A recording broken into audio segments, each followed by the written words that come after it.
that half of that proposition so that you end up not reducing expenditures as you had originally indicated. I yield the floor, Mr. President, and I suggest the absence of a quorum. The clerk will call the roll. Mr. Akaka.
President, may I address the Senate?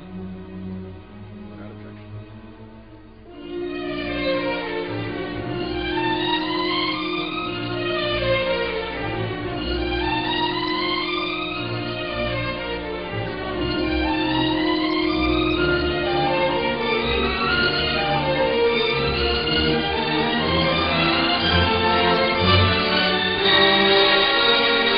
It's passed both houses, which we anticipate tomorrow, then it will be signed into law by the President and avert the shutdown.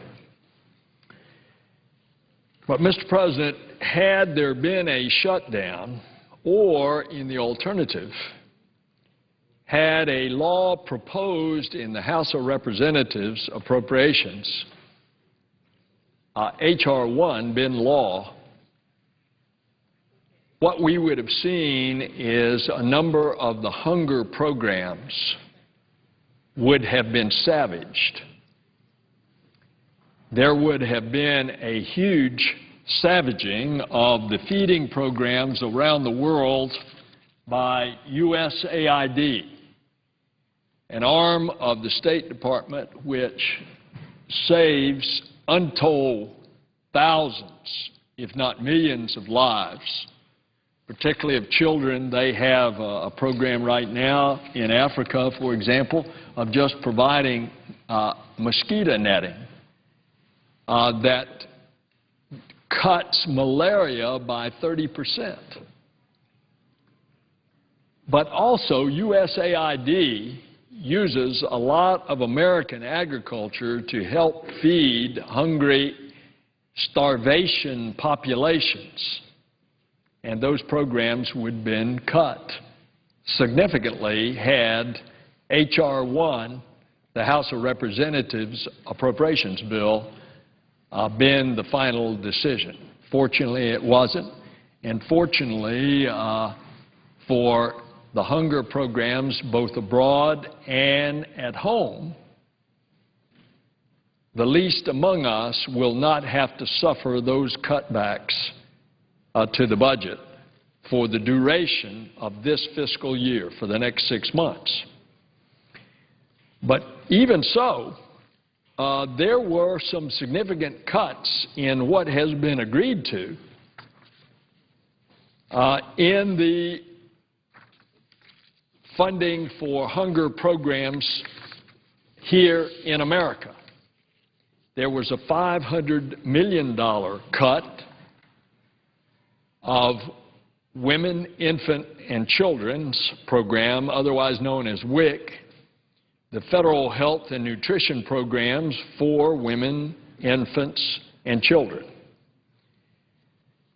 And we will just have to deal with this as we are now putting together the mathematics in building the next budget for the year 2012.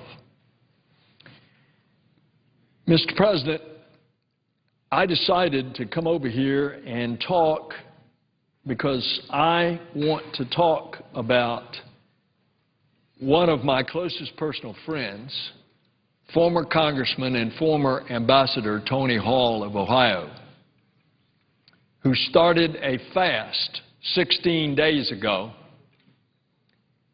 That fast he is going to continue only having water, and he is going all the way through Easter, which is another week and a half away. So the duration of that fast will be somewhere around a month.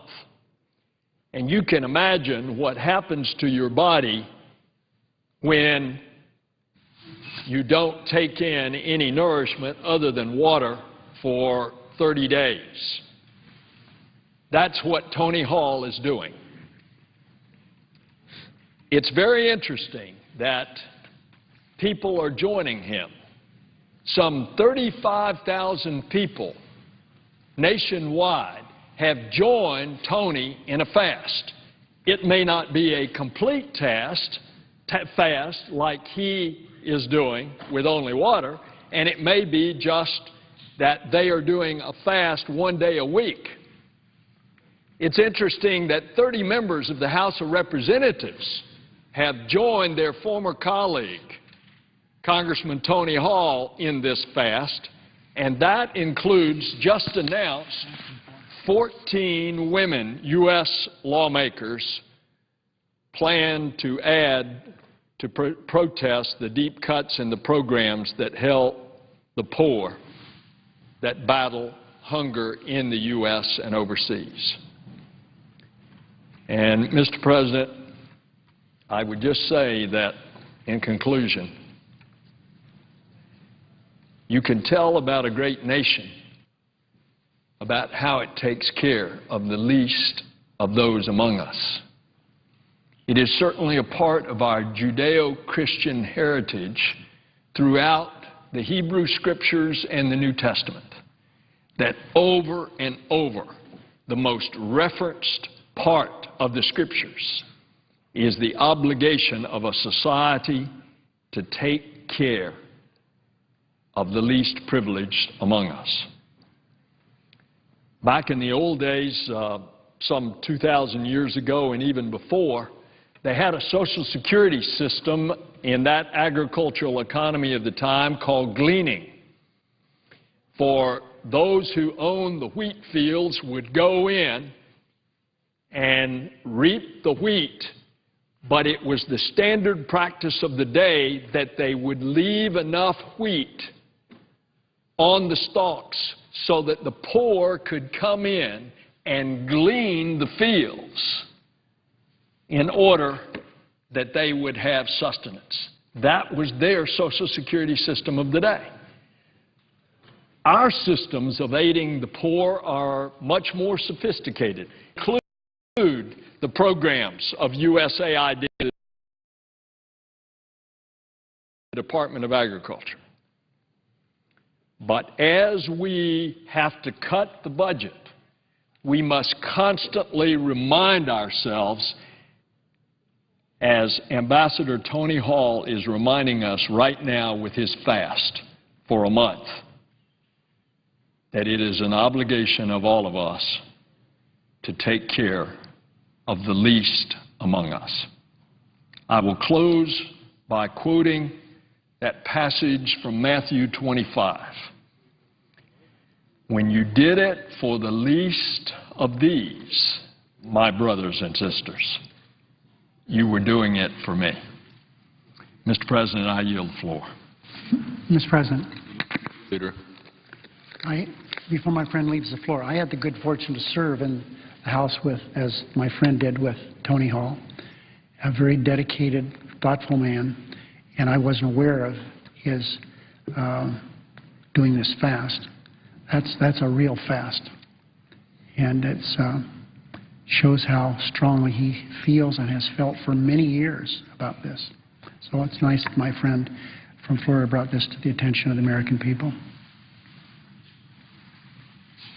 Mr. President, I ask consent that period of morning business for debate be for debate only, and that be extended until 7 p.m. tonight.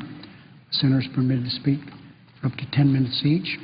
And at 7 p.m., I again be recognized. Is there objection? Without objection.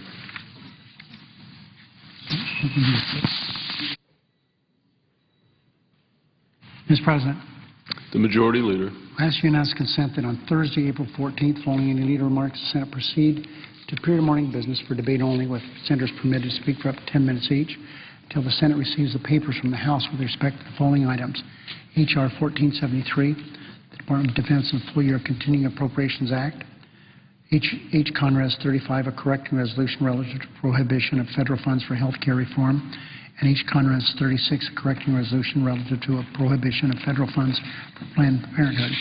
And when the Senate receives the papers from the House, the Senate proceed to votes on the two concurrent resolutions and passage of the bill in the following order: H. Conres 35, H. Conres 36, and H.R. 1473. That there be 2 minutes of debate equally divided prior to each vote. That there be no amendments in order to the bill or the concurrent resolutions prior to the votes. That the motion to reconsider be considered made and laid upon the table.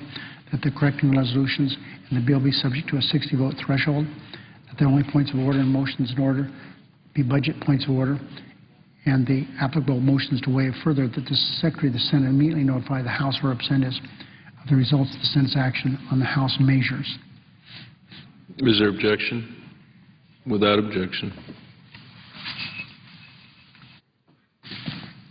Note the absence of quorum. The clerk will call the roll. That, Mr. President, my friend from Rhode Island is here, and I apologize. Mr. President. The Senator from Rhode Island. Thank you, Mr. President. Later this week, we will consider a spending measure to fund the United States government through the remaining 6 months of this fiscal year. While the Majority Leader is on the floor, I want to thank him, as well as Appropriations Chairman Inouye and Senator Patty Murray, for their hard work in negotiating an end to the budget stalemate and preventing the threatened government shutdown. The battle over that spending measure brightly illuminated the contrast between the priorities of the two parties.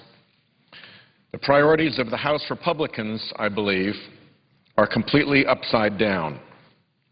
In the debate over the spending bill, they fought to cut programs that help the middle class and for extreme Tea Party policy riders that had nothing to do with the budget. These included a prohibition on funding for women's health and eliminating the Environmental Protection Agency's ability to protect us against carbon and other pollution.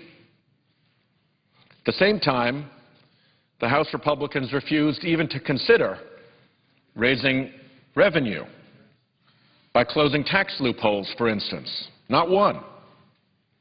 They refused to entertain ending one corporate tax giveaway or one special treatment for wealthy taxpayers. If that debate didn't make the contrast between the two parties crystal clear, the House Republican budget for 2012, the so-called Ryan budget, sure did. In his budget, Congressman Ryan proposes privatizing Medicare and requiring seniors to pay the majority of their health expenses with their own money. They would get a voucher which actually would go to the insurance company, and the difference would be up to them. In the same document in which Congressman Ryan would decimate Medicare, he would cut taxes for millionaires and billionaires by trillions of dollars. Now, one major factor that contributed to our budget deficits is the economic crisis that we recently weathered. It is amazing the amnesia we can have here in Washington. We're not even through the recession that has been so painful for so many families in Rhode Island, and yet we seem to have forgotten that economic crisis. Well, those of us who were here ought to remember the desperate urgency that was displayed by Treasury Secretary Hank Paulson and Federal Reserve Chairman Ben Bernanke as they, having looked into the economic abyss, came to this building, to the LBJ room right here in the Senate, to plead with us for help to save the world economy. These are not two easy men to frighten, and they were very, very frightened. We are now past the worst depths of the financial and economic crises, and as this chart shows, the economic recovery measured in jobs is proceeding, although all too tentatively and all too slowly. In Rhode Island, we're still at 12% unemployment in the Providence metropolitan area and over 11% statewide. Now that we are finally creating jobs, but very few compared to the job losses of the crisis, now that we're finally at least on the good side of the equation here, House Republicans have proposed yanking government support for the recovery and jeopardizing many of the jobs that are on this chart. Their spending proposal, H.R. 1, would have cut spending so severely that former McCain presidential campaign economic advisor Mark Zandi estimated it would cost as many as 700,000 jobs. We'll look at our job gains for February, 222,000. For January, 68,000. For December, 167,000. For November, 128,000. We would wipe out months and months of job gains with a 700,000 job loss. Goldman Sachs, the Wall Street investment bank, said that this bill, H.R. 1, could reduce the growth in our annual gross domestic product by 2 full percentage points over the rest of the year. Now, we are only expecting about 3 percentage points of growth, so to knock off 2 of them is a big hit on jobs. So I'll begin by pointing out that as we deal with the debt and the deficit, we cannot forget about jobs. It is growth, ultimately, and a recovering economy that will help reduce our national debt. Now, as you'll recall, the Republicans also resisted any efforts to close any corporate tax loopholes. Corporations, our Republican friends contend, are overtaxed, and any closing of a loophole would amount to an unacceptable tax hike. So let's look for a minute at the actual state. Let's look at the facts for a minute. The actual state of corporate tax payments in America. In 1935, for every dollar that an American individual contributed to our revenues, corporate America, American corporations, also contributed $1. Well, by 1948, American individuals were contributing $2 for every $1 that corporate America contributed. By 1971, it broke through 3 to 1. In 1981, it broke through 4 to 1. And in 2009, we broke through 6 to 1, with American individual taxpayers contributing every year to our annual revenues 6 times as much as American corporations. So we've gone in a lot of people's lifetimes, you'd have to be pretty old, but there are plenty of people who remember 1935, from basically even Steven between corporate America and individual America to individual Americans carrying 6 times the tax burden of corporate America. So when people say how overtaxed corporate America is, it is really worth looking at this history of ever-diminishing corporate contribution to our nation's revenues. Let's look now at one of the factors that is driving the erosion of corporate tax revenues. This is an interesting house, a building located down in the Cayman Islands, not particularly large, kind of nondescript. Our Budget Committee Chairman, Kent Conrad, uses this photograph quite often. This building may not look like a beehive of economic activity, but over 18,000 corporations claim that they are doing business in this building. 18,000 corporations claim to be doing business in that little building. Gives a whole new meaning to the phrase small business when you think of trying to pack 18,000 corporations into that little structure.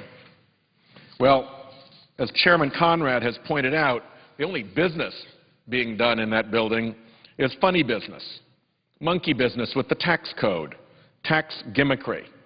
And this nonsense is estimated to cost America as much as $100 billion every year. For every one of those dollars lost to the tax cheaters, honest tax-paying Americans and honest tax-paying American corporations have to pay an extra dollar or more to make up the difference. Let's go to another building that has a tax story to tell.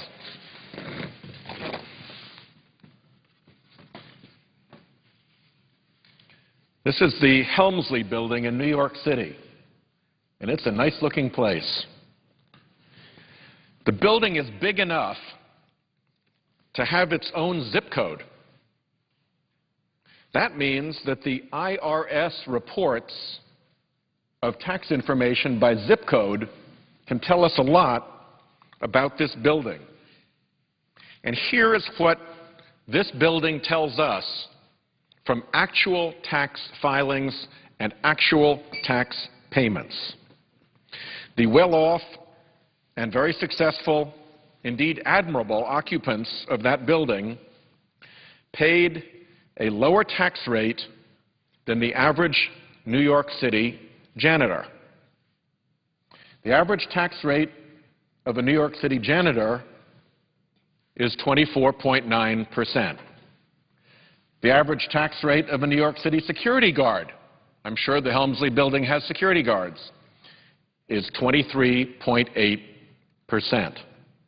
But the average tax rate actually paid by the occupants, the successful, capable, but well-compensated occupants of that building, 14.7%. About, three-fifths of the rate that their janitors and security guards are likely paying. So that seems as though it must be extraordinary. But believe it or not, that is no fluke. The IRS reports the tax rate that is actually paid by the highest earning 400 Americans. They have to go back a few years to do the calculations, but here's their most recent information, and the story is the same. The highest earning 400 Americans each earned, on average, more than $344 million. More than a third of $1 billion in 1 year. And the average tax rate that those 400 high-income earners actually paid was 16.7%. Now, I applaud their success. It is the American dream writ large when somebody can make a third of $1 billion in a single year. But when they only pay 16.7%, it makes you wonder.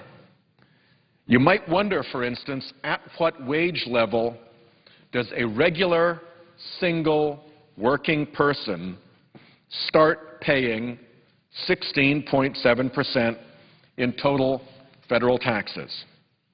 If you're a single filer without deductions, you hit 16.7% of your salary going to the federal government in taxes at $28,650 in salary. So what does that equate to for jobs? Well, the Bureau of Labor Statistics calculates that in my home state, in the Providence labor market, a hospital orderly is paid on average $29,000 a year. A hospital orderly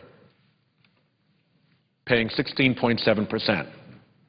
Now that means that the 400 biggest income earners in America, each earning on average $1/3 of $1 billion, is paying the same tax rate as the hospital orderly pushing that cart down the linoleum hallways of the Rhode Island hospital at 2 o'clock in the morning. That's the way the code actually works. Now, there are a lot of people in between making what a hospital orderly makes, and they pay a lot more in taxes than 16.7%. But when you get to the very high end, when you get to the occupants of the Helmsley building, when you get to the people making $1/3 of $1 billion a year, those tax rates actually paid go down to the point where they're paying the same rate as the janitor, less than the janitor, and the same rate as the hospital orderly. So I've heard my colleagues say that rates go up the higher income you pay, and nominally they do. But when you look at what is actually paid, when you look at what goes through our contorted health tax code system, out the back end come these extraordinarily low actual tax payment rates for the most well-off and well-compensated Americans. If you go to the corporate tax code, that makes little more sense. Decades of lobbyists have carved our corporate tax code into a Swiss cheese of tax loopholes, of tax earmarks for the rich and powerful. The result, we have a nominal corporate tax rate of 35%. But here's what the New York Times reported recently. General Electric, one of the nation's largest corporations, made profits of over $14 billion last year and paid no U.S. taxes, none. Indeed, it actually received a $3.2 billion refund from the American taxpayer. I read recently that Goldman Sachs in 2008 reportedly paid income tax, federal tax, of 1%. Now, maybe those were one-year anomalies. But if you look at a previous analysis by the New York Times of 5 years of corporate tax returns consolidated, that analysis found that Prudential Financial only paid 7.6%, less than our hospital orderly. Yahoo, 7%. Southwest Airlines, 6.3%. Boeing, 4.5%. And what looks to be our tax avoidance champion, on $11.3 billion of income, the Carnival Cruise Corporation paid less than 1.1% in federal taxes averaged over those 5 years. One recent paper actually calculated Carnival Cruise Line's cash-effective tax rate at 0.7% on $11.3 billion in income. Mr. President, Carnival Lines doesn't just take you for a cruise. They're taking all of us for a ride. good, honest CVS, a corporation in my home state, pays full freight. Why should they pay 30 times the tax rate of Carnival Cruise Lines? It makes no sense. But wait, there's more. Don't forget that we make the American taxpayer subsidize big oil to the tune of at least $3 billion a year. And big oil has made $1 trillion in profits this decade.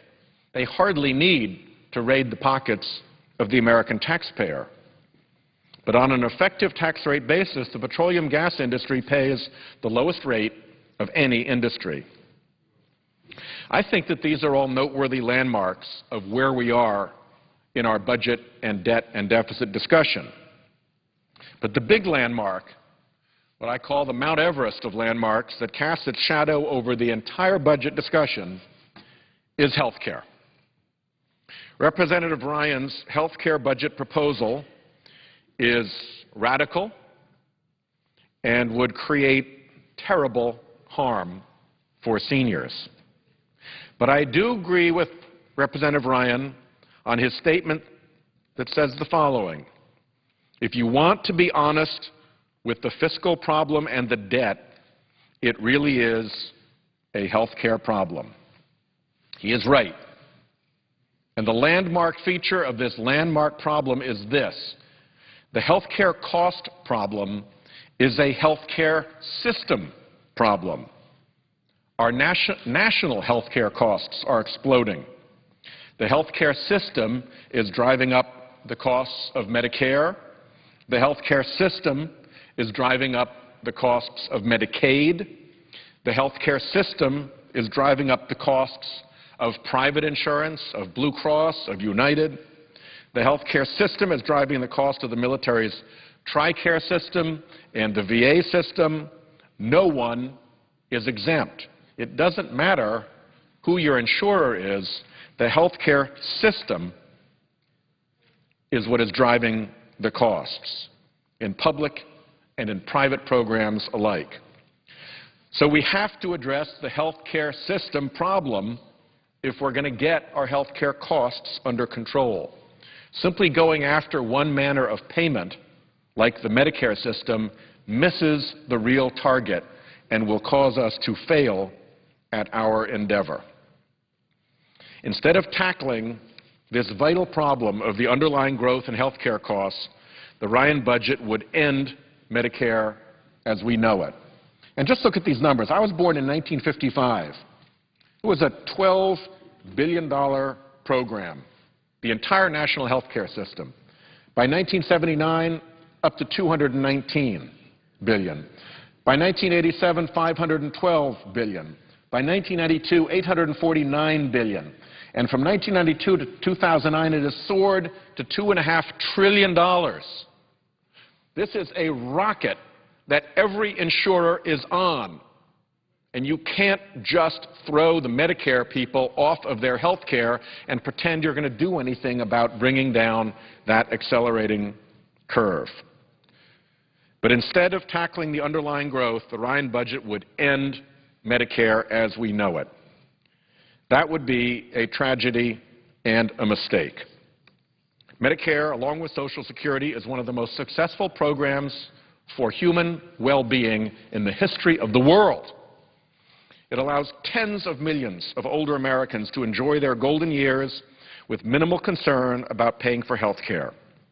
Paired with Social Security, Medicare guarantees American seniors the freedom to retire without fear of privation or destitution. As with Social Security, American workers pay for this privilege through payroll taxes, and they have a right to the retirement benefits that they have been promised and that they have earned.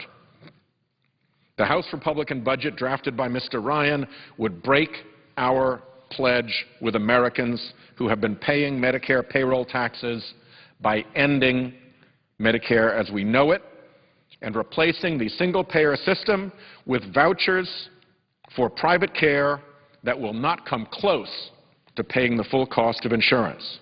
Indeed, that may be an understatement. According to the nonpartisan Congressional Budget Office, the Ryan plan would leave the average senior with over $12,500 in out-of-pocket expenditures that they would have to pay by 2022. That's more than the average Rhode Islander gets from Social Security now. The current Medicare system is projected to cover 68% of a senior's health care costs in 2012, and the Ryan plan would only cover 25%. Three-quarters of a senior's health care responsibility would be on them, and Medicare would only pick up 25%. That is an unaffordable and an indefensible burden that destroys the freedom and the security that Medicare provides to seniors and provides to their children as well. Don't forget that we all enjoy the freedom of knowing that our parents will be taken care of no matter how dread the disease they suffer. And we don't have to compromise our choices in life in order to hedge against the fear that our parents will suffer such an indignity, such a terrible result. It helps all Americans to have that freedom in our seniors' hands, to have that fear lifted from their and our hearts. The Ryan plan is 180 degrees from where we should be on health care reform. It would greatly increase costs. Costs go up because of how inefficient private insurance is. For the average senior, from a projected $14,770 under current policy to $20,510, a 39% increase in the underlying cost. In other words, a huge giveaway to the private health insurance industry that would get these vouchers. It would ignore the potential for tremendous savings in delivery system reform and saddle seniors with enormous out-of-pocket expenses. As I said, rising Medicare costs are not driven by Medicare. Every insurer has their costs going up, like a rocket on that chart that I showed. We have to get at the problem of the underlying costs. How do we do this? Well, we actually have a pretty good health care toolbox that has 5 major tools in it. One is quality improvement. Quality improvement saves the cost of errors, of misdiagnosis, of disjointed care, and so forth. For example, hospital-acquired infections alone cost about $2.5 billion every year, and they are virtually entirely avoidable. They should be and could be never events. That alone would save $2.5 billion, and quality improvement can extend far beyond just the realm of hospital-acquired infections. 2 is prevention programs. Prevention programs avoid the cost of getting sick in the first place. More than 90% of cervical cancer is curable if the disease is detected early through pap smears. 3, you pay doctors for better outcomes rather than for ordering more and more tests and procedures. That will save money while improving outcomes for Americans. 4 is a robust health information infrastructure which will save billions of dollars a year and open exciting new industries once it takes life. We are approaching that tipping point now, I'm glad to say. Finally, 5, the administrative costs of our health care system are grotesque. The insurance industry has developed a massive bureaucracy to delay and deny payments to doctors and hospitals. So the doctors and the hospitals have had to fight back and hire their own billing departments and their own consultants. I visited a little while ago our little Cranston, Rhode Island Community Health Center, and they told me there that half of their staff are dedicated not to providing health care, but to fighting to get paid. And on top of dedicating 50% of their staff to trying to get paid, they have to spend another $200,000 a year on fancy consultants. All of that, the entire war over payment between insurers and hospitals, adds zero health care value. We've heard that on the private insurance side, anywhere from 15 to 30% of the health insurance dollar gets burned up in administrative costs. We know we can do better because the costs of administering Medicare are closer to 2% of program expenditures. So you add all this up, all those 5 strategies, and the numbers are enormous. The President's Council of Economic Advisors has stated that 5% of GDP can be taken out of our health care system cost without hurting the health care we receive. That's about $700 billion a year. The New England Health Care Institute says it's $850 billion a year. The well-regarded Lewin Group has estimated the probable savings at $1 trillion a year, a figure that is echoed by former Bush Treasury Secretary O'Neill. Those are very big numbers, but not only are they big numbers, they represent results that are a win-win. Remember the 5 strategies: higher quality care with less errors and infections, prevented illnesses so you don't get sick in the first place, secure, complete health records that are there when you need them electronically so your doctors, your lab, your pharmacy, your hospital, your specialists all know what everybody else is doing. Payment to doctors and hospitals based on keeping you well and getting you well rather than on giving you more procedures and more tests. And finally, not so much of that infuriating insurance company bureaucracy hassling both patients and doctors. Those are not bad outcomes, even without the savings. So what do we draw from this if we keep all these landmarks in mind, landmarks of where we are as we approach this budget debate? Well, our colleagues on the other side, particularly our House Republican colleagues, say they are determined to reduce our annual deficit on our national debt, that is their top priority. But they only seem to want to address 12% of the budget, the non-security discretionary spending, and examine no savings at all on the revenue side. If we are really serious about deficit and debt reduction, why risk destroying 700,000 jobs when job destruction only adds to the deficit and to our debt through lost economic activity and lost revenue? If we're really serious about deficit and debt reduction, why is there not one corporate tax loophole, not one, on the chopping block? Why is the entire tax code off limits in this discussion as it burns up 6 billion hours that Americans spend every year, 6 billion hours that Americans spends every year complying with its contorted requirements?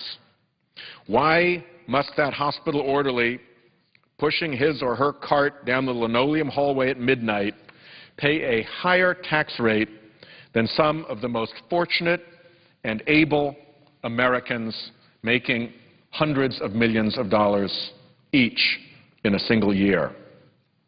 If we're really serious about this, if deficits and debt are really the most important thing we face, why no discussion of corporate America's ever-diminishing contribution as a share of our nation's revenue? Shouldn't that be something we at least consider? If we're really serious, why is there no plan for even one of the 18,000 corporations in that phony baloney headquarters in the Cayman Islands to pay its proper taxes? If we're really serious, why is there so much pure political nonsense about Obamacare and socialized medicine instead of a mature discussion about using and improving the tools in the health care bill to address our grave national health care system problem? And why has Representative Ryan proposed taking a sledgehammer to Medicare instead of making thoughtful and efficient investments to improve the way we deliver health care? It just seems to me that until one corporate tax loophole is on the table, until one subsidy to big oil is on the table, until one subsidy to big agribusiness is on the table, until we're even beginning to talk about billionaires contributing federal revenue beyond the share of their income that hospital orderlies contribute, until we're not so casual about threatening 700,000 jobs and perhaps $20 billion in related tax revenue that job loss would cause, until then, It's still politics as usual, and it's not a sincere desire to tackle our debt. I've always found that you get a better read looking at what people actually do rather than just believing whatever they say. If you look at what Republicans made their priorities on the CR debate and in the Ryan budget, look at what they do. It is the same old Republican agenda.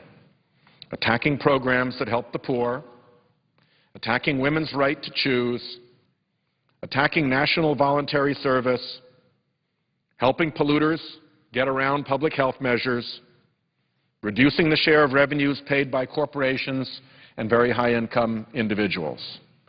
It is the same old song. And most important, the problem is that if you go that road, it's just not adequate to meet the serious problems at hand. We need to look throughout the budget and across all of our opportunities to bring down our nation's deficits and to bring down our nation's debt. Everyone needs to participate, including our corporate community, including our wealthiest, most talented, and most fortunate. Everyone. We cannot, we simply won't get out of the debt and deficit problem that we have if we put the whole load of that on the backs of the American middle class. So I look forward in the months ahead to a serious, fair, and sensible discussion, a mature discussion of how to reduce our deficits and our debt. I thank the Chair, I thank my colleagues, and I yield the floor. I would note the absence of a quorum. Clerk will call the roll. Mr. Akaka.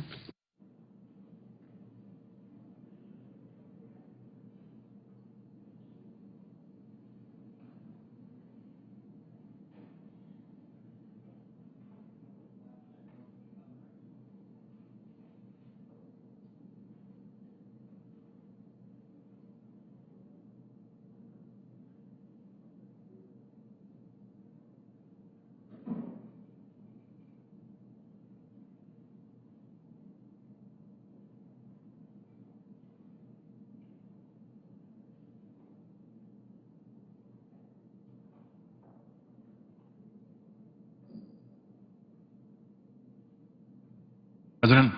Rhode Island, Mr. President, may I ask that the quorum call be lifted? without objection.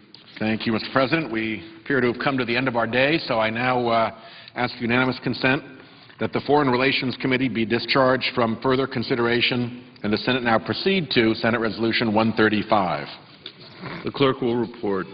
S. Res. 135, remembering the one-year anniversary of the April 10, 2010 plane crash that claimed the lives of the President of Poland, and so forth. Without objection, the committee is discharged and the Senate will proceed to the measure. I ask unanimous consent that the resolution be agreed to, that the preamble be agreed to, and that the motion to reconsider be laid upon the table. Without objection. Mr. President, I now ask unanimous consent that when the Committee on Finance reports the nomination of David Cohen to serve as Undersecretary for Terrorism and Financial Crimes, U.S. Department of the Treasury, the nomination be referred to the Committee on Banking, Housing, and Urban Affairs. Without objection. Mr. President, I ask unanimous consent that when the Senate completes its business today, it adjourn until 9:30 a.m. on Thursday, April 14th. That following the prayer and pledge, the Journal of Proceedings be approved to date, the morning hour be deemed expired, the time for the two leaders be reserved for their use later in the day, and the Senate proceed to a period of morning business with the time until 2 p.m. equally divided and controlled between the two leaders or their designees, with all other provisions under the previous order remaining in effect. Without objection. Mr. President, I am informed that we will debate the long-term CR tomorrow morning and vote as soon as we receive the papers from the House. There will be 3 votes, which will be in relation to the 2 correcting resolutions regarding health care reform and Planned Parenthood and passage of the long-term CR. We hope the votes will be sometime in the afternoon. Mr. President, if there is no further business to come before the Senate, I ask that it adjourn under the previous order. The Senate stands adjourned until 9:30 a.m. tomorrow. Senators today are offering general speeches. Majority Leader Harry Reid said today